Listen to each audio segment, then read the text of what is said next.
2024 TNMRB நடத்திய junior analyst எக்ஸாமுக்கான cut off தான் நம்ம பார்க்க போகிறோம். ஸோ மெயின்ஸில் வந்து பார்த்தீங்க அப்படின்னா நமக்கு அப்ராக்சிமேட்லி என்ன கட் ஆஃப் எக்ஸ்பெக்டட் நம்ம பண்ணலாம் அப்படின்னா, ஜென்ரல் கேட்டகரியாக இருந்தீங்க அப்படின்னா உங்களுக்கு 68 மார்க் வந்து கட் ஆஃபாக இருக்கும் அவுட் ஆஃப் 100.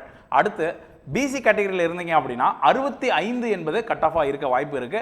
அண்ட் பிசி எம்மா இருந்தீங்க அப்படின்னா கண்டிப்பாக 63 இருக்க வாய்ப்பு இருக்குங்க. எம்பிசி டிஎன்சியாக இருந்தீங்க அப்படின்னா லைக் டீநோட்டிஃபைட் கம்யூனிட்டியாக இருந்தீங்க அப்படின்னா உங்களுக்கு 66 இல்லை 64 இந்த 2 மார்க்குகளுக்குள்ள கண்டிப்பாக இருக்கலாம். லைக் 64 to 66 அப்படின்னு எதிர்பார்க்குறோம். அண்ட் எஸ்சி வந்து பார்த்தீங்க அப்படின்னா 61ன்றது நம்மளுடைய கட் ஆஃபாக இருக்கும் அப்படின்றது நமக்கு புலன்படுது. எஸ்சிஏ அண்ட் எஸ்டிக்கு வந்து பார்த்தீங்க அப்படின்னா கண்டிப்பாக கட் ஆஃப் கிடையாது. ஏன்னா போஸ்டிங்ஸுமே வந்து இந்த எக்ஸாம்களை சாங்ஷன் பண்ணலை. ஸோ இதுதான் நம்ம எக்ஸ்பெக்ட் பண்ணக்கூடிய கட் ஆஃப்.